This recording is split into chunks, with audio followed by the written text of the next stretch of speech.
Yeah, but I always do the intro. Yeah. I gotta do an intro. There's some I don't do an intro. Misty gets upset when I don't do an intro, actually. Intro. You gotta tell us who you're talking to. Tell us who you're talking to. All right. But anyway, let's jump. You want to jump? I have been looking forward to the intro. So. And welcome to the Pagey Train. Today I have in the studio with me, Travis Jeffery, actor, writer. Welcome to the show. Thanks for having me. Very happy to be here. Oh, mate, it's great to have you. When I saw you come to the door earlier, I thought, here's the next Terminator 2. Did you? That's Yeah, what I was T2. thinking walking up that hill. T2. Yeah. Dun, dun, dun, dun. Yeah. I was trying not to move my head like the actor in... What? Yeah, no, I forgot his name. I was reading about this the other day. Not reading, I was watching a doom scroll about it the other day. But he practiced shooting a gun without blinking. Yes, and he practiced running without moving his head. Yeah. So his head was always at the same height. Yeah, like took it really seriously, you know. Do you take acting that seriously? Not that serious. I reckon I did when I graduated drama school, but I've relaxed a little bit. Yeah, okay. I think some things you got to take seriously, like all those little things that he brought into that really make what that character is. And I've done a lot of war films, so I always I think those ones you take pretty seriously. And doing war films. Yeah, I see the soldier in you. Yeah. I think I'm up to number 8 war. 8 war films. 8 soldiers. Yeah. How many wars have you fictitiously fought in? I've fictitiously fought in. I've done World War One. I've done World War Two. Yeah. So done a lot of Gallipoli stuff. So that was covering. Oh man, that would have been really cool. Like the full get up, the slouch hat, the lot. Yeah, it's amazing and really beautiful stories. And before I shot Gallipoli for Channel 9, my mum and I went over to Turkey and we paid our respects. Went to Anzac Cove and sort of sat in the space and had a look around and then did Danger Close, the Battle of Long Tan, which was Vietnam. Unbroken was World War II. Dude, you're speaking to my heart, mate. Like I'm a veteran. Yeah. You've just spoken about something that I want to do. Is let's go to Gallipoli. You've spoken about the Battle of Long Tan. Yeah. That's done by the battalions. I served in the battalions, and I know a lot about that. Wow. So those battles, I know, like it's indoctrinated into you. Like we know, as a soldier, you know about Gallipoli. Yeah. You know about the Battle of Long Tan. These are famous battles that they write books and make movies about. Yeah. You know? So this is like you're just like hitting some cool cylinders in me right now. Yeah, no, it's a huge honour, and I got to meet a few boys that are in Long Tan Company at the moment, and it just they talk about how much it is still talked about and how much it is still used for tactics and. Dude, there's a lot that happened in the Battle of Long Tan, right? So it was it was 10,000 to I think like 600 blokes. No, much less than that. Was it less than that? Yeah.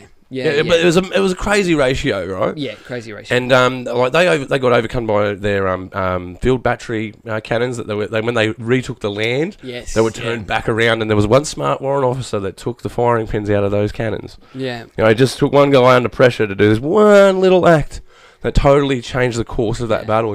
Just the bravery that's involved in Long Tan will be remembered through the ages. Yeah, and it was a really special place when I went there, and just to stand in those places, you can still feel it. When you stand in Anzac Cove, Gallipoli, or you stand at the memorial at Long Tan, and there's just a feeling there. So it's always a huge honour to be able to tell those stories and get to help the men and women be remembered for.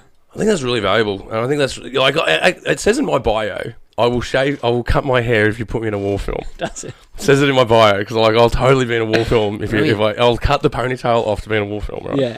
I'm now up to the Angry Sergeant sort of casting. Yes, I think that's where I'd be at, and I can deliver that. Yeah, I can see it. Oh mate, I taught how to do drill. Like I know I know the doctrine. Yeah. I know how it's said. I know how it's presented. I know how they do it. I know how they teach it. Yeah. I've taught it. And I'd love to be in a war film, man, to help memorialise what Australia has done on the world stage. Yeah. When it comes to war. War is terrible, do not get me wrong. Yeah. But if you look at Gallipoli, that was the first time we acted as a federation. Stood up on our own. That's right. And we sacrificed where we knew sacrifice was going to be made. Yeah. Like, you can look at the conspiracy theories behind it, the whole idea of going into... the back entrance for Europe to take over and used as fodder, this sort of thing. But nonetheless, that is still a special place in Australia's heart. So it must have been amazing to do that. But look, man, we've taken a tangent from where I wanted to start. You've just hit such an emotional string in me straight away, man. But I wanted to talk about what are you working on at the moment? Like, you've been doing a lot of work. You just got back from overseas. Yes, so I've just been doing a little bit of a festival tour, which has been really lovely. So for a feature film called Birthright, which we had our premiere at Tribeca, which was amazing. Then we flew back home and had our Aussie premiere at Sydney Film Festival, and we've just had our Melbourne one at MIF, and heading over to Cinefest the end of next week, which has been amazing. And at the same time... the Glim and Glamour. Yeah, getting to do a bit of a run around for Dusty as well, which is a short film that very luckily had made in the West. Yes, it did very well. Yeah, and so went up to Scotland and been to Canada and the States, and so it's that was since I saw you last at the festival. Yeah, Dude, it's been a bit of a... That wasn't that long ago. We just did the festival in November. Like, it's only been 7 months, man. You've done all this in 7 months. Yeah. Wow, man. So the feature film, what's that been like, promoting that and seeing that on screen? It's been amazing. It's a film that I'm so proud of, written and directed by first-time film director Zoe Pepper. She's got a long history in theatre. Incredible cast. Maria Angelico plays my wife. Linda Cropper plays my mum. Michael Hurst plays my dad. And it's all about the cost of living crisis, and it's sort of like a 90-minute battle between millennials and boomers, you know. That's pretty topical. Yeah, it's getting more relevant by the day. By the second, yeah. Yeah, so I play a guy, Corey, who's, down on his luck. He's just been fired. They've just been kicked out of their apartment. Jasmine, his wife's about to give birth, so they have to move back in with his folks. Temporarily, of course. And then throughout the film, Corey starts to sort of get obsessed with that wealth, the wealth that's not really attainable for him. So to have our premiere in America, it was really interesting to see how other places relate to stories we're telling. And, it's really topical, sadly, everywhere. It is, yeah, especially because I just come back from the States myself, and there's one contrast I noticed is that we're both free countries in our different ways. Yeah. They would look at us as draconian laws and being overwatched, but we would look at that as, that's just safety management and risk management, essentially. But that frees us in other ways that you're very restricted in the States, like, but that same cost of living, inflation, the cost of housing, cost of rentals, all of this is skyrocketing. And I think more so in the States than here. We're quite secure in Australia. They call us the lucky country for a reason. Most people talk about us as the lucky country as, in this sense of luck, but really it's a warning. Yeah. Because luck runs out. Yeah. At some point, you look at countries that have depended on one resource. Yeah. They always sort of, blow out their jets, man. It's all gone, and then they're back to where they started. Yeah. And I think in the OECD, this problem is being kicked down the road, and now that has bubbled to the surface. It's out there in normal colloquialisms. It's out there in normal speech. So, making a movie like that is pretty. It sounds like a bit of a hot take. Is it a hot take? It is. Yeah. It's Don't want to give too much away. Not going to give too much away. It is. Look, it's what I love about the film is it hits home. It's really relatable, but it's dark comedy. It's done through humor, and it's really absurd, and it's really it's bonkers. It's batshit crazy, the stuff that happens in this film, but it's all, as all good films are and all good comedies are. It's all based on truth and something that's underlying really heartbreaking. So it's been great touring it around and seeing how audiences have responded and where the laughs come in with different places, and so it's been really really special. It's a film I'm proud of. Well, as a writer, you see those parts, right? Because you have the expectation as a writer and as a performer, like, this joke is going to hit at this moment. Yeah. And then 9 times out of 10, you're completely wrong. You're just completely wrong. Yeah. And it's funny for reasons that you didn't even recognise. Yeah. And then you see a strange contrast, because there is a medium bandwidth to the comedy, right? You can write to that space. Yeah. But what happens in that space is so unpredictable. You're sort of like, trying to make it land, and you don't know if it's going to land. Yeah. And so you sort of have safe bets, but at the same time, paradoxically, you got to take risk. Yeah, absolutely. Comedy is very risky. Yeah. It's super hard to do. Oh, absolutely. And especially in film, as an actor,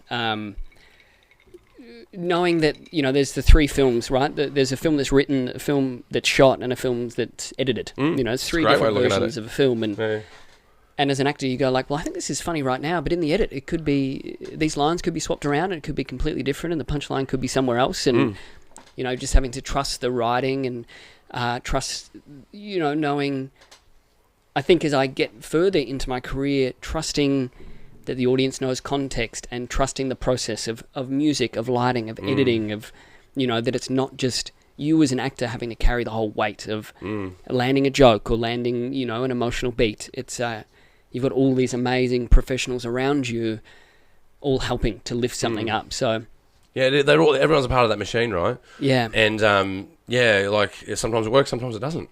Absolutely. And you've got to, and I think that's what's missing in film is the risk. Yeah. So there's this, you know, and we see it, or you can see this contrast with westerns of the past. Post-western films, you got stuff like The Godfather, Taxi Driver, and you know, and I think we're in that stage now. We're in this sort of film renaissance that's occurring, but it's emerging out of the space, out of different spaces. It's emerging out of a lot of independent cinema. Yeah. The amount of independent cinema out there is starting to now, for me, as someone who analyses this constantly, I'm starting to see that there is a shitload of independent cinema being made in contrast to actual cinema. Yeah. And that's like, if you go back in, you know, younger years, you know, transfer from VHS to DVD, you'd have those DVD sales, VHS sales, secondary residual sale of your content. But you don't get that anymore, right? Yeah. So there's no emergence for that B-rated content. Yeah. Because B-rated content or community-built content are levers that create accessibility for talent. And the only people that you see out there that are on the A-list are from means. They're not your everyman. They're not your every girl. They're from an elite space. Yeah. So to change that is you need a more diverse, not so much all inclusive certainly, but when I mean diverse, I mean like, you know, as in apparatus.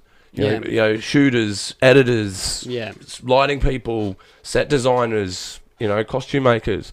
These are all specialised arts that take time to harness and to garner. Yeah. And people need experience, right? And that's something that always does my head in, is when people go like, sorry, you need more experience. It's like, well, where do you get this experience? You know?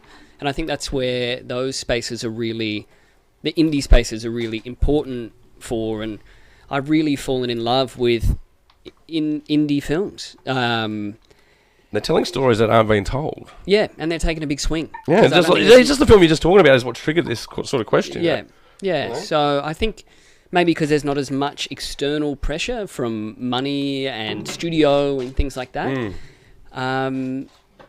people are left alone a little bit more, so they can take a big swing and they can do something that's bold and exciting and not as formulaic as you start to see.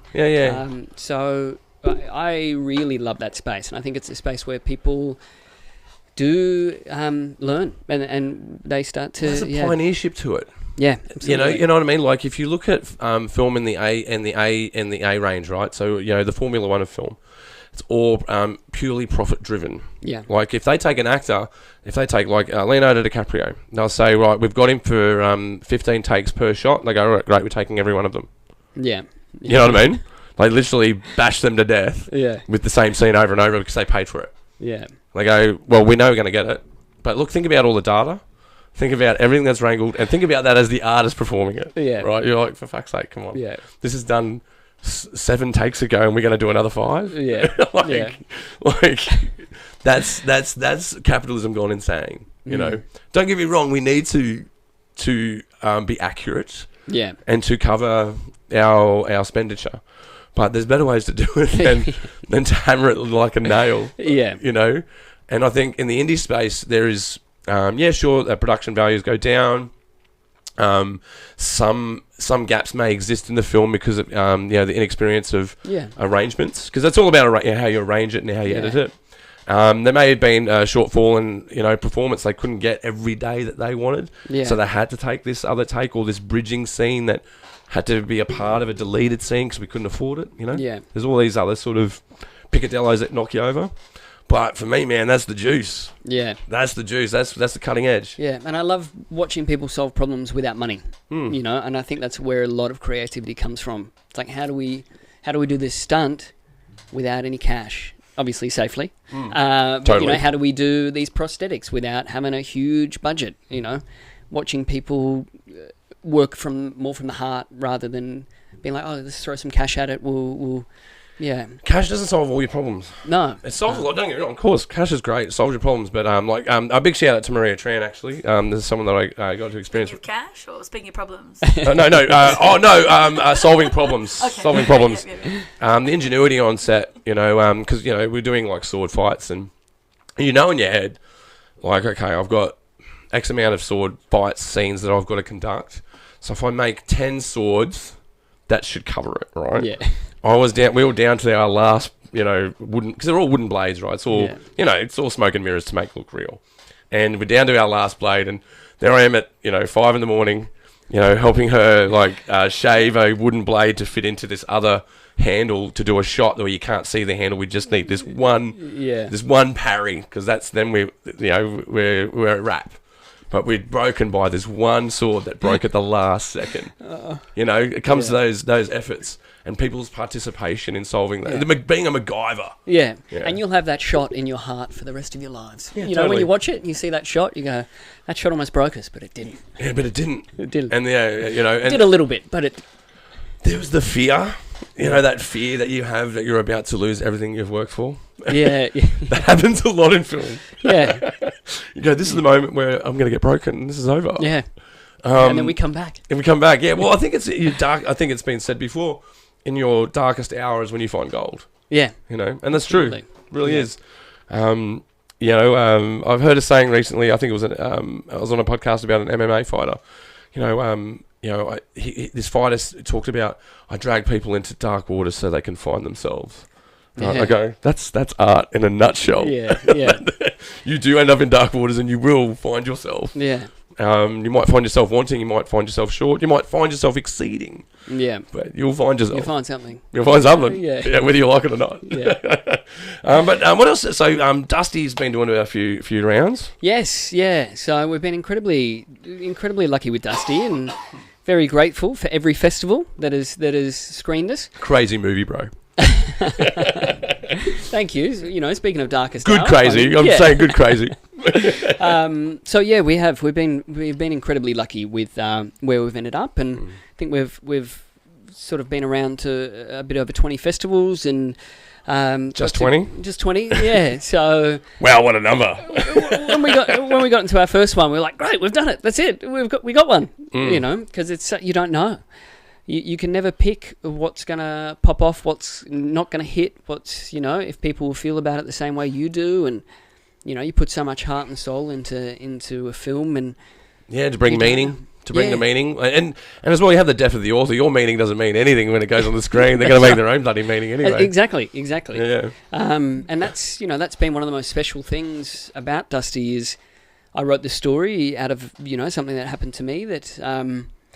I grieved over and didn't grieve very well. And to hear people open up about their versions of grief, everybody's got a version of grief and experience with grief. So doing the rounds and sort of starting conversations around grief and around either toxic grief or, how... Relevant grief. Yeah. And, it's been really special, and above and beyond anything we ever imagined. Dude, hitting another nerve, man, because this is exactly what you're talking about. As I reflected on my own grief after watching your film Dusty. Yeah, right. And I remember a conversation I had with someone because I believe it was in quick succession. My mother passed away, and I got a close friend. Oh, sorry to hear that. Yeah, it's terrible, right? And there came to a point where I was grieving so much, where I learnt the word inconsolable. Yeah, because you hear this word. Yeah. Inconsolable. But to be inconsolable is then when you truly are, you know what that now actually means. Yeah. And as gravity of its experience is more than its word. Yeah. I was inconsolable. And this one little thought just trailed through my brain. It says, and this is what I said to myself. I said, Ross, by feeling this grief, identifies how much love you have in your heart. Yeah. And when I watched... your film, that's the thought that I had. I remembered the time I identified what grief meant to me. Yeah. And that's the power. That's the power of that film. Yeah. Yeah. And this is the power of film in general. Yeah, absolutely. Yeah. Yeah. There's that. What's that beautiful saying? It's better to have loved and lost than to never have loved at all. And it's true. It's true. Yeah. It is absolutely true. And the pain means you loved hard. Yeah, because if you didn't, the loss doesn't mean anything. Yeah. Because the loss is there. And this is what I learned. This is where in contrast, you learn the power of love. You know, a big shout out to one of my favourite movies of all time, Back to the Future. My ringtone is The Power of Love when my wife rings me. Big shout out to Dr. Mr. McFarlane, who's producing the show. Hello, everybody. Hello. Thank you for doing the show tonight. It's a little bit expensive, but we'll work out our rates. Very lucky to have you. Extremely lucky. He's kidding. I'm kidding. The power of love transcends death. That's how powerful it is. Everything that's ever been built, whether it's art, whether it's a bridge, whether it's learning how to plant a crop or embalm a body, you know, it's all built out of, that thing we call love. Yeah. You know, and that's what I find film to be an interesting language, right? Yeah. When we grow up, we sort of go, I want to be like, because we were involved in film. There's something in us that goes, I want to be in movies, man. I don't know how, but I want to be in movies, you know.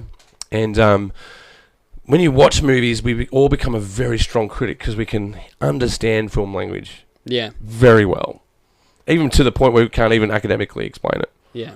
You know, like if you do academia in it, you go, there is psychological methods behind this art. It's very deliberate art, and then it's been deliberate since it was invented. Yeah. And when you transfer over to being an artist, you realise that I can hear the language very well, but now I'm learning that this language is very hard to speak. Yeah. It is way harder to speak film language than it is to read it. Yeah. And absolutely. That's the thing that turns people away from it. You go, just hold on, bro. Just hold on. Yeah. And I think, you know, when you watch a great film, it looks easy, right? It's like when you watch a great performance, it feels effortless. When you listen to great music, it's just effortless, you know? But you're not seeing the 20, 30, 40 years of practice. The overnight success, you're an overnight success. No, that took 10 years. Yeah, it took 10 years in the making. You know, and I think that scares people off because when I've had a lot of mates go like, oh yeah, I could be an actor, and they do one class, and I go, I hated that. Yeah. That was horrible. It's like... It's interesting art. Yeah, it's not as... Like, really good acting is when people make it look really easy. And I think that's what people strive for. Just that relaxation and the just sort of sitting in a character and same with films. You know, you just want to forget that you're watching a film and just be taken away. Yeah, a bit of escapism, right? And that's what we've all been to art galleries, and you look up at a Jackson Pollock and you go, I could do that, and then you go home and try. And go, actually, that's pretty hard. No, I can't do that. But it looks similar. 100%. Nailed it. But there's I think to perform music is I recommend to anyone learn an instrument, learn how to act, learn how to paint.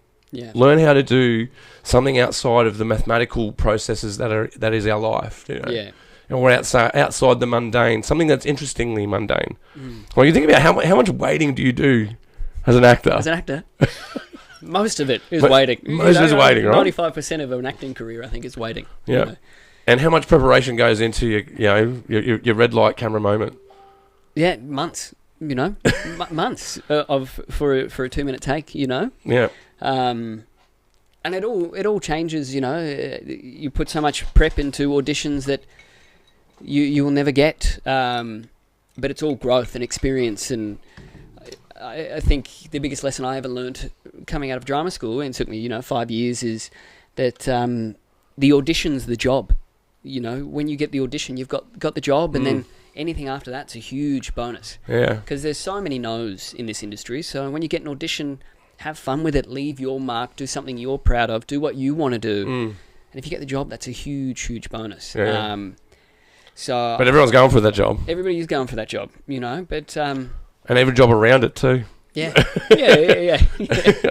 I try not to think about all that stuff. No, probably not a good idea. No. Don't look down. Just walk the tightrope. That's right. And you're only ever running your race, you know, and every... It's a great bit of advice. Yeah, and it's something that took me a long time to learn as well, because you hear about your mates getting jobs, or, you know, you hear about the folks that got the job that you auditioned for. And you go, why? Why not? Why not me? I worked my ass off, and... there's so much luck involved in anything, anything, but especially in the arts, I think, and the arts in Australia as well. Yeah, it's got to be, hard work is nothing without luck. You can have all the luck in the world, but if you haven't worked your ass off, you won't sustain it. You can't generate the luck, right? So I've got this. Yeah, the hard work generates the luck. Yeah, and also the luck without the hard work. If you book then a it's not massive lucky. job and you haven't put any work in, you're done anyway. Yeah, you won't be able to sustain it. So I think they really go hand in hand, and I think you're right. I think one creates the other. Yeah, well, I think luck's the residual effect of good design. Like if you work really hard, you're not always going to win. Like it's like people that mine gold in the river, right? Yeah. They're looking for a lucky streak. Yeah. How much dirt did they go through to find that lucky streak? Yeah. Yeah, it's paying off now. Yeah. But what about the other 40,000 attempts before that? Yeah, and those 40,000 attempts are experience, right? Yeah, you understand. Make you better and better, and look for the better signs. Look for the more indication. And then when your opportunity does happen, you're prepared. You're good. You've worked your ass off, and you've had 1,000 no's or 1,000 tries that have built who you are as a person and a performer, and you're ready to take an opportunity. Well, I've got friends that want to be performers, right? And I say to them, "Did you like doing your homework?" I go, "No, I fucking hated homework." They're like, "You'd fucking hate acting, bro. It is more homework than you've ever received in your life." Yeah, and it's repetitious. Like it's not like there's places to explore. I think that's why actors generally get to shine, because they've given this piece of work and they get to own it as theirs. And this is that relationship with the director and actor sort of clicks in. It's about the performance. Yeah, about exploring what would this person think. Where would I put my face in order to land my chin to here? Yeah, there's such these micro things that you need to consider. Yeah, but that's before you know that's after you know the material. Yeah, you need to know the material intimately and the material around it. Yeah, like you need to know everything. Yeah, like imagine we're having this conversation now, and 9 months ago I said I've got a script for a podcast that I'm going to do, and I need you to remember my responses and your responses, and I need you to show up in 9 months' time, and we're going to do an hour of back and forth, no retakes. Yeah.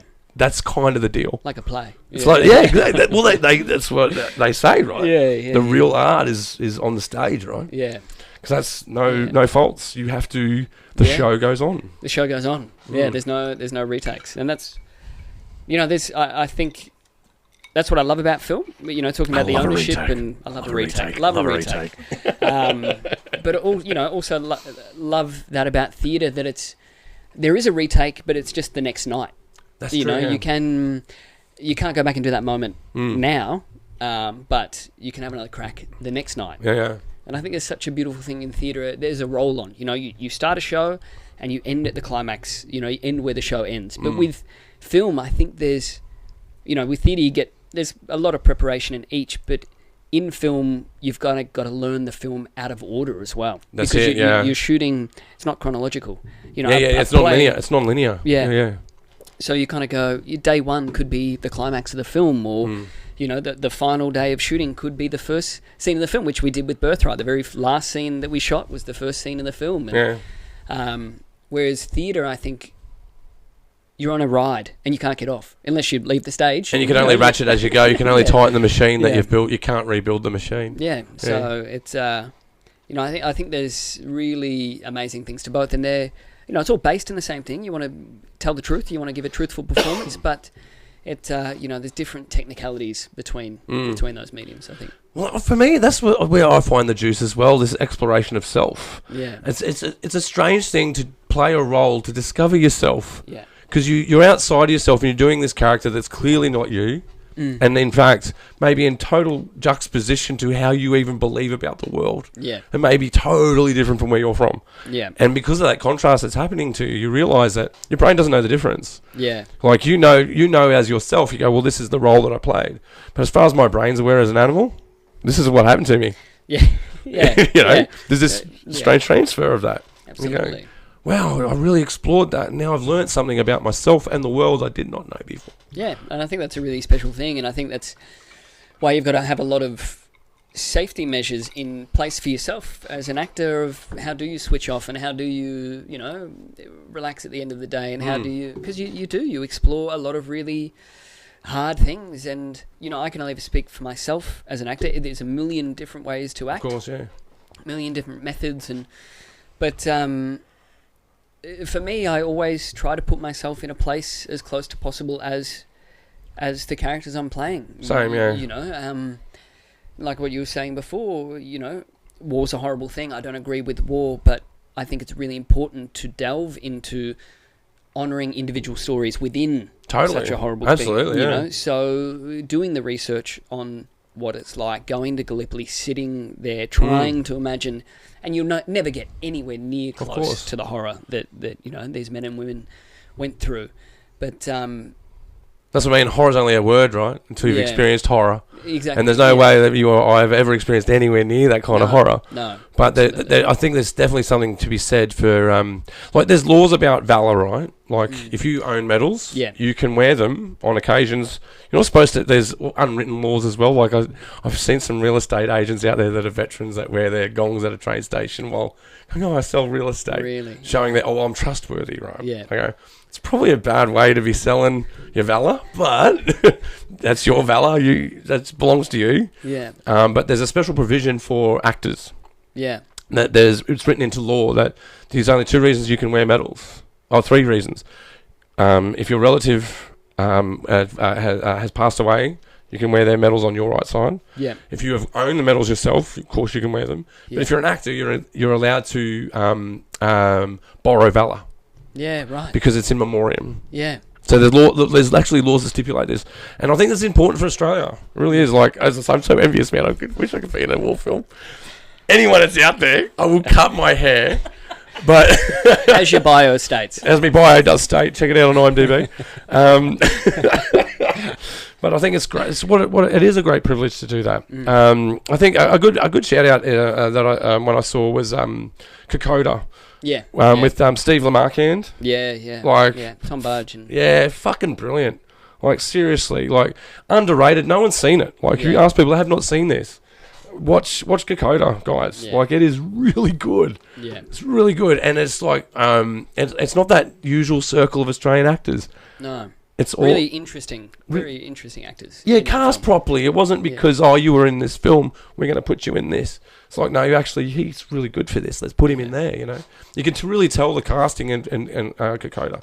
But again, though, it just memorialises because people don't know. Like, I'm educated in that space, but not everyone is. Yeah. If you think about the reference material that you went through to do these films, how many films did you watch? You would have done Mel Gibson in Gallipoli. Yeah, absolutely. Yeah.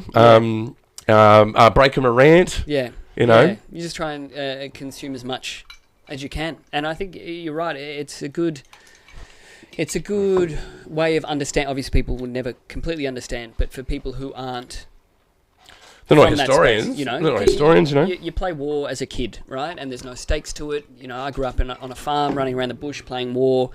Then you start researching, doing these films, and you go, well, it's probably not the best game for kids to be playing, because you don't know. Interesting fact. If you look at a photograph of me when I was 7 years old, I'm holding on to an M16, which looks like I cut the barrel off, so it was shorter. Yeah. So it's a carbine version, which would be an M4. I'm wearing a camouflage water bottle, green, wearing a hat. If you look at me 20 years later, there's a photo of me in Afghanistan, holding on, wearing the same get up with the same rifle in the same pose. Yeah, I'll put those photos side by side once I've gone, isn't that interesting? Yeah. When did you decide to join the military? When I was 5. Okay, so around that time, you knew when you were holding that. Yeah. I knew straight away. You talk about armies, you play armies when you're a kid, I was always arranging. Yeah. I was handing out, toy rifles so we can play armies. Yeah, right. Yeah. I had a collection. I didn't do cadets or anything like that, but I just looked up to my father so much because he was a bomb disposalist. And I wanted to be a bomb disposalist, But not that I did. I ended up being in logistics and more of a strategist, and that's another story. Yeah. Just a geek with a rifle, essentially. When kids say I want to be a fireman when they grow up, I wanted to be a soldier, and that's what I did. I took a gap 10 years. Most people take a gap year before they go to uni. I did a decade. So I just went round to third world countries for a good 10 years, and then decided, maybe I'll go to uni. Yeah. And went and studied film, and Yeah, Ended up running a TV station 3 years later, which is just fucking crazy. It's pretty crazy. Yeah, dude. I started as an intern and ended up being the station supervisor like 2 years later. Yeah, wow. Yeah, I was running TVS, man, Channel 44. I had a TV station in my midst until, we won't get into it, but, we do miss you.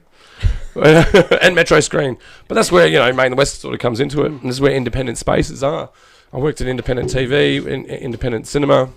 Yeah. And that's how... And now you're giving a platform for independent filmmakers. Totally. That's what the Pagey Train's about. It's what Main and West is about. It's what the other festivals that we support. Sydney Festival, of course.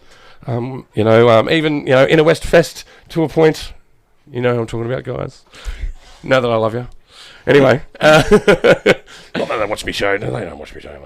It's too late now. Anyway. we love all indie film festivals. We love all indie film festivals, is my point. Just make sure. Yeah, anyway. No, I won't do it. Anyway. Skipped out of that one. All right. Mum's the word. Yeah, but we support all of that content. And I've got the privilege of watching. Because you were talking before about you don't know if it's going to hit or not. Mm. And I think that counts when you're in it. Because when I'm in a movie, I go, you don't know if it's going to work or not. Yeah. And you don't know what's going to hit. You don't know what they're going to find funny. Or even serious. You're trying to do something serious, and then they go, oh, that's a comedy. You're like, oh, fuck, I was trying to be serious. They think it's a comedy. We'll run with that. We'll run. Absolutely. They work. Call it a comedy. So you go through these sort of trials and tribulations. But as someone who watches it as a curator, I can tell you, if I look at a film called Dusty, I go, that's going to go well. Yeah, right. You can. Because I've watched... How many films have we watched in the last 15 years? Oh, that's a very good question. I don't fucking know. That would be near 1,000. Yeah, easily. Wow. We've screened 350. We've screened over 350 films. We've got to be up around the 1,500 mark, yep.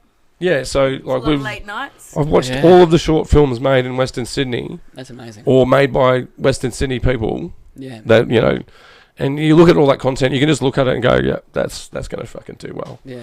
Like, in fact, sometimes you see it and you go, we take side bets. I'm not going to say the side bets. Ross never wins. I never fucking win. Actually, I thought I won didn't I win last time? We all bet on Dusty, so you did very well. Yeah, we all bet on Dusty. But I think it's still one of our best audiences. Yeah. For sure. Mm. We had a great time hosting you at the festival. Oh, dude, you guys fucking rocked. You and Jeremy, man. Yeah, Jez is a legend. He's a mad dude. It was a great night and very well received by the audience. Yeah, no, it was lovely. It was a really beautiful audience. And our other really amazing audience, I think, was Liverpool in the UK. Oh, right. Really? Liverpool? Yeah. The 2L? The 2L, yeah. So, what was the festival over there? That's Liverpool Film Festival. Right. And then we did the Manchester Film Festival. Hell, mate. Which I knew, like, I kind of thought, a bit further up from London, I think might be where Dusty would land, and it did. They really enjoyed it. And fucking Northerners, mate. Yeah, exactly. Yeah. I've got friends from that neck of the woods. I can definitely see how that film was received. No, but it was. I think you had people out of their chairs in that film. I know that because when I go to the festival, I don't watch the films because I've already seen them. Yeah. I look at the people that submitted them. Yeah. And see what they're going through. Because it gives us a gauge. Because you've been to Main and the West, right? Yeah. So you see what we do. Yeah. Like when you walk the red carpet, you got the paparazzi in your face. Then bang, you're doing an interview. Although I must apologise, my producers did way too well interviewing you. He was a long interview kept on going. Is that what you mean? Yeah, because he got back to the third lap, right? So when you do an interview with someone, there's different formats, Yeah. Where you're from, what are you doing, what are you up to, got anything coming up, how's your night going, basically. And they circled back to how your night was going because you and Jeremy gave such good responses. They go, we're going to get more of that. And I felt like you've overproduced that, guys. You've already got it. We still published it, don't get me wrong. But it was a pleasure. Great content. Yeah, but you guys, I could see there was this moment where you look at each other and they're like, oh, they just asked us. We'll do it. Yeah. Let me tell Always, of course, happy to do it. Let me tell you one more time. They need one more take. We've got it. No, but look, you guys scored super high. We haven't even released the highlights reel yet. Yeah, right. Yeah. A bit of a delayed release. Sorry, guys. We'll be out there soon, I promise. Maybe another 2 months, who knows. But look, it will be out. But we've done the shorts release with you and Jeremy, and it scored very well. Yeah. Yeah, people love you guys. Oh, it's lovely. But I've got to get Jeremy in, actually. Yes. Yeah. For September. Yeah. Jeremy, if you're watching, of coming for He'll you? be in here. He's very excited. Yeah, you should be, man. Now, you guys have done so much, though. Like, was it just... Where did you start working with Jeremy? Was it just on Dusty, or...? No, it was Gallipoli, actually.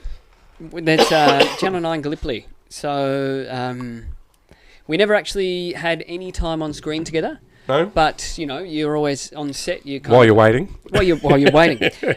We did a boot camp, did a 2-week boot camp. We started to get to know each other, and you're all kind of put up in the same hotel near where you're shooting, and we just became mates. And when we got back to Sydney, we'd start reaching out to each other for self-tape help, you know. Okay. So anyone doesn't know what a self-tape is, you get an audition sent through and you do it at home, you know. It's called self-taping. So what they call it? I've done it. I've done 2 of those. Is that what they call it? Okay. It is. Write that down. And yeah, we just became really good mates, and just never really worked with each other over like 10 or so years. And as an actor in this industry, there's a lot of great highs, but there's a lot of lows, and you know, there's a lot of time out of work, a lot of waiting, not just on set, but off set. Well, I equate it to like being a vacuum cleaner salesman sort of thing as well. Like, you go door to door all the time, and everyone's like, I've already got a vacuum cleaner, fuck off. Exactly. And a lot of the time it sucks. You know? Yeah, it does. Yeah. So it's... I just before... about 2019, I started writing, just because I wanted another creative outlet that I had control over. Wow, a fire started. Yeah. And, you know, as an actor, you can do as many auditions as you want, and but you're waiting for the phone to call a lot of the time, and for somebody to kind of give you permission. It's not the case, but I think when you leave drama school, and that's kind of what you got in mind, you're like, I need permission to act. So I was like, I'm going to start writing so I have control over this creative outlet. And a byproduct was I learnt more from writing. I learnt more about acting from writing than I did from acting training over the last 10 years. That's super interesting. It's just about structure and pathos, and you know, I think as actors, pacing and arrangements. Exactly. Yeah. I think as actors, especially when we first get out of drama school, there's that huge pressure with auditions. You get two pages, and you go, I have to show my whole range in these 2 pages, or. You know, or am I getting very specific about something they're looking for? Yeah, so, and I think actors can take that into films as well. It's like, how do I tell the entire story in every scene, in every word, how do I show it all? Which isn't the case. It's stepping stones, right? It's all just little bits that lead to a climax. That's very true. Which I really learnt from writing, and it started to take a lot of pressure off every scene, because you're like, well, no, it's just a little bit. It's just a little bit. And then you start screen testing it, eh? Yeah. Yeah, mad. And then Jez was, you know, he's been an incredibly successful actor in Australia, but still a lot of time out of work. So he's been on the scene everywhere, man. Everywhere, you know. Totally, yeah. Kicked off with Heartbreak High. Like, how can you get any? The OG, yeah. Fucking A, big shout out. Got to get him on. September, bro, we're coming. He's coming. Oh, shit. Watch out. And then he wanted to work on some directing skills. He was like, I want to be able to do something else as well. So he's like, how about you write something you want to write? Your partner, Shani, she wants to get some more, some more screen experience. You want to write? Why don't you write something for you guys to do? I'll direct it. Like, oh, okay.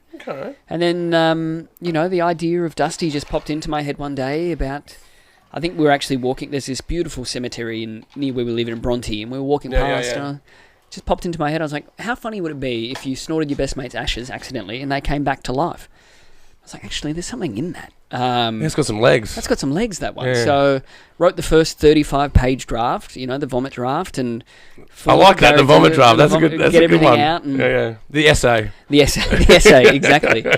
And then we started to distill it, and I started to actually work out what Dusty was about for me. It was around something that a person that it ends up in that subconscious space to the conscious space. Isn't that strange? Because I could just hear in what you're saying there, like, you go, wouldn't it be funny if? Yeah. And it started from this question, but then when you really psychoanalyze that, you go, there's a question before that question. That was on your mind. Yeah. And it had been, like, maybe not in a, real frontal cortex way. Yeah. Just something that you were just milling on. Yeah. How do you bring someone back, And then you saw a conversational entry to just saying this one thing. Yeah. And then you go, actually, hold on. Now that I've vocalised that, that's got some legs. Yeah. And that's where they come. It comes literally out of fucking nowhere. Yeah, yeah. But somewhere. It's a paradox. Yeah, because it can't come from nowhere, can it? It can't come from nowhere. It has to come from something. Well, in quantum mechanics, they call this quantum fluctuation. Yeah, right. So if you remove all of the oxygen out of a box, there will always be... You can't create a true vacuum. Yeah. You can't make nothing. It's impossible. Right. Yeah, It's impossible to make nothing. Yeah. So, yeah. Terrifying. Terrifying. Even in quantum vacuum, there is still fluctuation. Well, it's kind of nice, there's never nothing. Well, yeah, but perhaps this is the muse, right? Yeah. Because and then you've got that's a great journey, right? Like going from I want to be an actor, and then you find yourself and all of that same identity crisis we all have. Yeah. Why the fuck am I doing this? Absolutely. I could have just got a job. Yeah, multiple times a week. Multiple times. They just give me money. I show up. They give me money. Yeah. Because all jobs are acting roles. I'm telling you. 100%. If you're in sales, you're a fucking actor, man. Yeah. You are. Everyone's having a nice day. Yeah. According to you. Absolutely. Everyone. You're code shifting all the time between your parents and your partner and your boss. Totally. And and that's what is code shifting. That's what I was sort of talking about before. That's how you discover yourself, by switching to a code that is so far away from you. Yeah. That drawn bow brings out things in you that you didn't know existed. Which are there, because you can't create something from nothing. You can't come nothing. That has to be from somewhere. Every performance comes from a deep little part somewhere, that's just explored a little bit more, or just, tweaked or pushed or... Well, I've got this saying now, just onto this topic, I've got this saying where, you hear this saying where you got to, don't be the master of all, not the master of all trade, no, well, how's it go? How's that saying go? Jack of all trades. Jack of all trades, master of none. Yeah. In the arts, this is what I reckon. Jack of all trades, master of some. I think that's great. That's a good way to think about it, because be an actor and a writer, because they will couple and expand your horizons. I learned this about as recently becoming an actor. I didn't know I was an actor, but I realised looking back through my whole life, I've been an actor my whole fucking life. I just didn't know it. Yeah. Some of the pickles I've talked myself out of is fucking acting, man. I'm telling you, I'm certainly telling you. Because I've been directing and writing and editing film for over a decade, approaching 2 decades. When I was on set doing a feature film as a main role, I knew where to be. I knew what the lighting guy wanted. I knew how they were editing it. I knew how they were shooting it. I understood whether it was a close-up, medium close-up, or wide. Yeah. I understood the flow between actors, how they get their shot, reverse shot, and how they needed to comprise their work. And what I realised... The cutting point was where the... I know where the cut point is. I know you need a handle, so I need to hold my chin there, and now we're at cut. Right, I knew where the cut lines were. I didn't know this about myself. So you've done it the other way around, right? Like you've done the acting stuff, and now you're producing and writing films. You go, well, I need this guy here, and he's not just if I need that looking room and I need that headroom, so I need you to look this way. So here's your eye line. Yeah. And you end up in this space of now directing performance. Yeah. And writing performance. And and that's where you need to be the master of some. I think it's a really good way to look at it, and being a jack of some of those trades helps you master more the ones that you were mastering. Totally. Producing Dusty made me a better actor, maybe not in the way that it made me a better performer, like a thespian, but as the mechanical process. Yeah, as you know where to be, know exactly what the producers want, know what the lighting guy's doing, know what the editor needs. Because you see all those little bits, whereas when you're just focusing on acting, it's all about you and the performance in that moment. But knowing that it is a collaboration between all these masters, it sort of broadens your horizons, because then it creates trust. Trust, yeah. It creates trust. Like, I've been on some toxic scenes before, sets before. You're like, man, you've just been so negative. Like, why are you doing? You're poisoning your own fucking well, bro. Yes. And we've all seen this, right? Absolutely. We don't need to, call anyone out, but yet we know them, right? And I've been on other sets where I go, I'm not going to do that. I'm going to I'm going to be more collaborative. Don't get me wrong. There's time to be a dictator. I've visioned this. This is how it is. Yeah. And you argue with your cinematographer. You go, no, this is fucking possible, and I fucking want it. Yeah.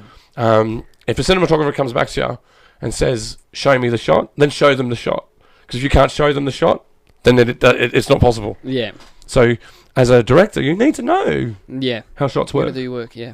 And you need to, like, you've been in the edit room. Yeah. You know how these things are assembled. Mm. That assembly of your performance is such important knowledge, Yeah. you know. And I never realised that as an actor.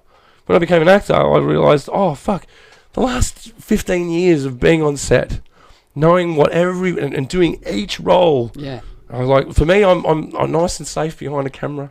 Love being a voice actor. Yeah. Love doing that stuff. You know, my voice is a bit crackly now, I know, but I can lean into it, you know what I mean? Beautiful. Beautiful, mate, beautiful. Love being a voice actor because it's nice and safe, right? Love being a Foley artist. It's nice and safe. Being out there and that's in front of glass, place to be. fucking vulnerable, bro. Everyone's looking at you. Yeah. And even if you win most of the room, there's still going to be people in that room that hate you. And you just have to get over it. Yeah. Because it's about the production. Yeah. It's not about my indifference in this space. It's not about my biases. Yeah. It's about this performance, about me being this character. Yeah. And that's what I draw on musicians and comedians. When I talk to musicians, comedians, it's the same sort of thing. You have to get outside yourself because a comedian's a writer that is reading out their work. Yeah. Essentially. And they've figured out the timing to deliver it so it hits, and they've experimented with an audience to figure out how to steer that. Mm. A musician gets to rehearse, write, rehearse, write, rehearse, and write, and rehearse, and write. And when as a curator, they know it sounds good. Yeah. A comedian, they don't know if it's funny or not because they're fucking twisted and everything's funny to them. So they need to contrast it with an audience. Musician doesn't need to do that. They're a practitioner. Mm. Acting was a little bit different because you can look at a performance and you go, fucking Jack Nicholson, man, Jesus Christ, you know.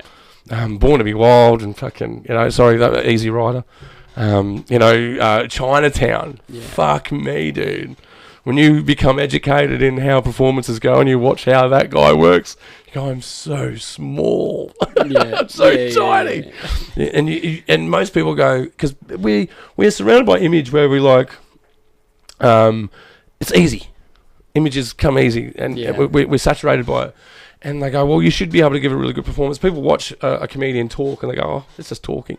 It's just playing guitar. It's just you knowing where to stand on set. But there's way more to it. Yeah. There's more skin in the game, as one would say. And people go, oh, I want the limelight. I go, well, you don't like doing your homework. Yeah. And do you like public scrutiny? There's plenty of that. There's heaps of that out there. And you're going to choose, do you listen to the negative stuff or the positive stuff, or you just don't pay attention because you're just an artist trying to find your own identity. Yeah. And that's what making it is for me. You know, making is being community connected. Making it is practicing your art. Yeah. Regardless how big the role or small the role is. Absolutely. This is work. This is work, you know. Speaking of work, have you got anything in the pipeline coming up, Travis? I do, actually. So Birthright will be hitting cinemas at some point. Birthright. We'll be announcing that at some point, very soon, hopefully. And this is the feature, the feature that we premiered at Tribeca, and I want to see this film. I can't wait. Yeah, I'll be interested to hear what you think. Also shooting. I've got a good feeling already. I'm so fucking excited. I'm going to go see this movie. Birthright, kids, go and check it out. Yep, absolutely. Shooting a film at the moment called Forever Young, which we've just shot the first couple of weeks of production. Now there's a production break, and then we shoot in a couple of weeks. Dude. Yeah. Yeah, for a starving artist, you're working pretty hard. Yeah. It's good, man. It's good, you know. Celebrate the wins. Absolutely, and you got to really, you know, I'm super grateful. I think over the last maybe 15 years, there's been maybe 2 years, 3 years where I haven't been making coffees, delivering parcels, you know, delivering wine, selling wine. Yeah, doing the thing. Beers. But it's just, you know, it just comes with being an artist. And as you say, you know, we should have got a real job, but we'd always come back because we love it. I'm obsessed. Yeah. I dream about it. Yeah. I dream about making films as much as I dream about surfing. And I'm pretty obsessed about surfing. Ask Misty, am I obsessed about surfing? Yeah, he's obsessed with surfing. Yeah, I like to get bigger waves. I've got to get on some bigger waves, but sometimes I get scared. It's fair enough. Bigger waves, bigger films. Bigger waves, bigger films. No film is too big. No fee is too big. You need to make some big surf films. I think that's what you need to be making. Man, that's right. That Nicolas Cage thing. I could have been in that bloody thing. Yeah. I even know the spot where they go. That was in Yelling Up. Yeah, I've surfed there. Have you? Yeah, man, world-class surfing over in WA. Yeah, it's a beautiful place. People from Cronulla, I know, if you're listening, that you're going, oh, we've got Shark Island. Yeah, Shark Island, great. But you don't have Margaret River, baby. Yeah. And it is world-class. It is, it's something that you would stand next to Hawaii. Yeah, right. Like, it's fucking insane, bro. Like, it's a different world. It's another planet. Yeah. It's another planet, Newcastle. Don't get me wrong, I surf there. I'm not bagging you guys out too much. Good bloody arts town, Newcastle. City of Bricks, up and rising. Newcastle Film Festival, they're doing all right. We're looking to do some stuff up there maybe in the next couple of years. But by the way, we've got some Made in the West. Can I do some announcements? No. Not yet? No, we got a lot of things happening this summer. Is this what you're talking about? Yeah, we got some stuff happening. No, There's stuff that I can't say anything. We're under embargo. Fuck. There's some good things in the works. Very exciting. Yeah, we're going to get some films out there on some bloody awesome screen time in different postcodes. If I said too much already. If ever we were going to take over the city. Oh, thank God Misty's here. I would have just blurted it out. Yes. You can see Misty sitting there going like, no, don't say anything. No, we haven't signed the contract. Shut the fuck up. We're under embargo. Okay. Yeah, maybe on the next podcast we might be ready for that. We agree in principle though, so look, kids, we got stuff coming. We've got stuff coming. Well, next year's our 15th year, so we've got to work up to it, congratulations. Right? So, Yeah, man. Oh, look, it started with a laptop on a couple of milk crates. Really, that's Yeah, brilliant. can you find a photo? Find a photo for me. Can you find a photo quickly? Roxy, still searching under Facebook. Give it a go. See if you can find it, Misty. I'll give you a challenge. Give you a Facebook challenge. So, Made in the West has had 3 venues. Yeah. I've got to do some preamble because she's looking for this photo. Still searching productions. Go into photos and go to the bottom. This is why you're expensive. I'm going to make you work for the money. Shut up, Ross. Keep talking. You won't pay me anyway. So we've been to 3 venues. So it started at the Roxy Theatre in Parramatta. Do you know the Roxy Theatre? I've never been to the Roxy Theatre, no. Well, it's because it's closed down. It's boarded up, but it's where people went to go see Star Wars in 1977. Amazing. Like, it's majestic. You know those Legacy. you know those cinemas that have like the booths, Yeah. the lattice work, The old Art Deco. stuff. Beautiful. Fucking gorgeous, right? But it's all run down at the moment, and certainly was when we were there 15 years ago. So I can only imagine now. But this was an iconic Sydney venue, and we had the privilege of doing our first 2 Made in the West there. The second year, the Riot Squad showed up because they thought we were dealing drugs, which is hilarious. Like, imagine the Riot Squad showed up, like, what are you kids doing here? I'm like, show a movie. And they were very disappointed. Clearly, the homeless were living there at the time. Like, it was a bit run down. But the point is that we got to show these films hitting a space bar, and people kept asking, are you going to do it again? Are you going to do it again? Yeah. Like, sure. Like, I was collecting films on a USB, driving in a shitbox fucking Corolla at the time. That's where we started, with $300 in debt, And, we ended up at the Paddington, where we did that, 4 years at the Paddington? Yeah, the Paddo was 2014 to 17. The only venue that was in our price range, because, we're running on an oily rag, especially at that point, and we're chucking our own money in. We're running at a loss, essentially. Yeah. And all right, I'm coming to you. You got it. You got to route it. Don't forget to route it. Switch this over so that you can see. You got that? Oh, you're on 3 already? Yep. Oh, Can you see? no. There we go. Route that. Wait for it. It was up for a sec. There we go. Oh, it's me. Right. Oh, There we go. wow. Okay. So these are the photos of the first Made in the West at the Roxy Theatre. Yep. And this is where Star Wars played, right? There's a lot of beanbags behind here. Yeah, right. Yeah. You can, Jesus. Was that you negotiating with the Riot Squad? Was that... Oh, Jesus. Yeah, Jimmy, it was classic. Oh, big shout out, Chris and Bruno. Here's the front facade through here. What do we got? Where's the red carpet? Red carpet. There we go. Red carpet leading in. wow, We did have beautiful. content on there, right? So you could see, like, Yeah. you can see that lattice work, right? Jesus, such old pics. Here's the front facade of the Roxy. Yeah, there's the Roxy. There's a great picture of the Roxy, right? Yeah. And they got shut down because the owner had issues with the local city council. Fire hazard, this sort of stuff, Yeah. right? Hit that button. Yeah, we There don't we want to go. be looking at you. And where was it going? Oh yeah, so we went to the Paddington, and we outgrew the Paddington because that was a 280 seater, and we were bringing like 340 people there at one point. We were packing Wow. people standing in the back. They said, you're a fucking fire hazard. You're not welcome back. They didn't say that. They didn't say it like to that. the roof, and the projector started blinking one year, and they were like, "Oh, I think we've reached the limit." Yeah, right. The aircon could not cope with the people in the room. Yeah. Wow. So, but look, And we then were at the Roxy. Event cinemas and negotiated our way in there. So you've been there for ever since, so 7 years? 2018. Yeah, right. 7 And they're years. wonderful. They look after us and community. They're really invested in being a partner for them. I'm actually taken back by those guys because, like Yeah. because you know what it's like. Most doors are slammed in your face, man. You know, like, Yeah. you don't even get a fuck off. You go, Yeah, yeah. you just get like, there was once a door sort of open but now closed, and I heard a loud bang. Yeah, and they give us the biggest cinema. Give us their biggest cinema. It's amazing. And that was one of the most beautiful things as like a short filmmaker, seeing your film on a screen that's terrifying. Oh yeah, that's but why I amazing. like watching you guys. I like watching the terror. I'm a bit of a sadist this way. Yeah. But I was listening to your chat with Anthony on the way in. I think it was with Anthony that you were talking about that you can see filmmakers. A screening's not really about a filmmaker watching their film. It's about a filmmaker watching other people watch. Because I watch you guys watch them. Yeah. Yeah, and that's why that's where you see if it lands. Like it's one thing to watch it with your parents on the TV at home, and they tell you it's great, but to hear people laugh in moments that you thought they should laugh, or laugh in moments that you didn't expect, and it's a really beautiful thing, you know. Well, we also take it online these days, so thank you, COVID. There's not much to thank you for, but we can thank you for that. So we had to war game and get our operation online in case we were going to get shut down.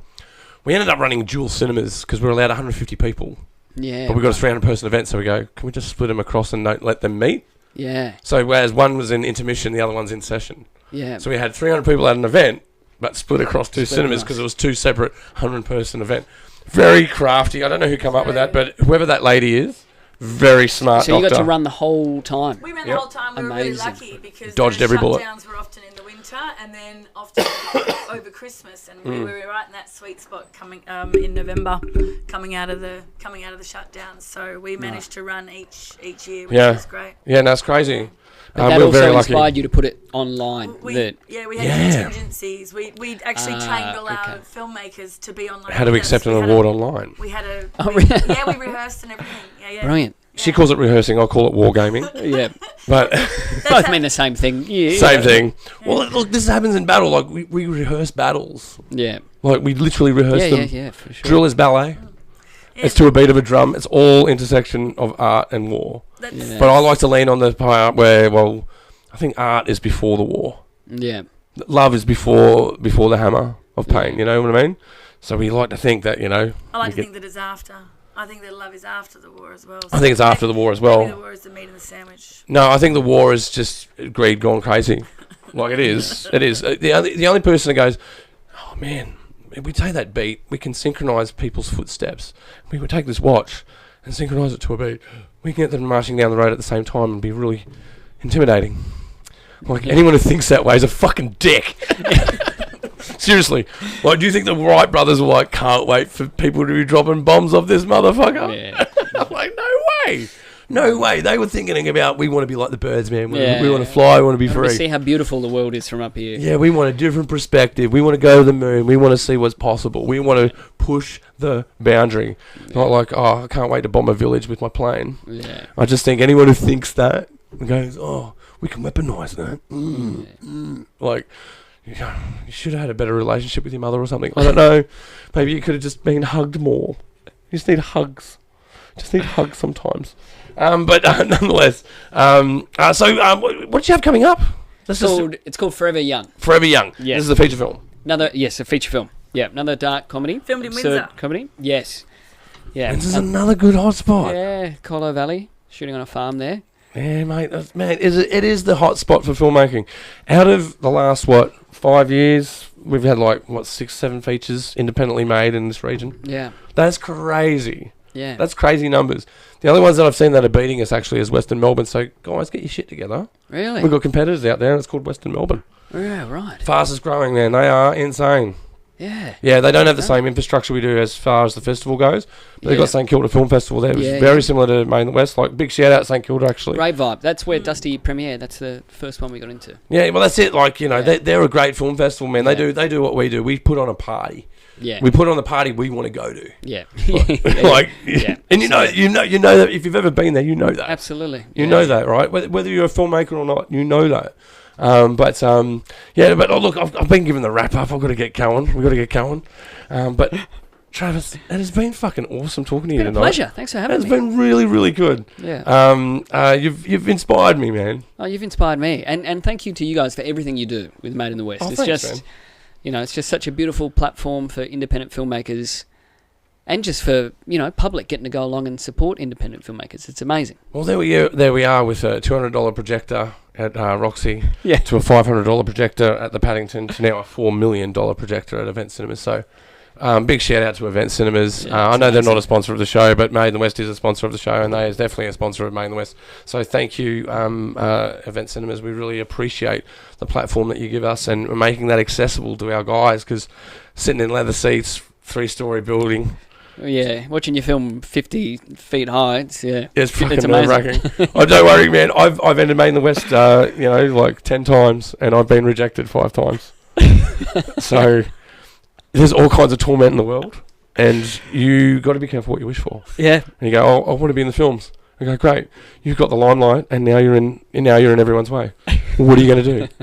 So if you don't like doing your homework.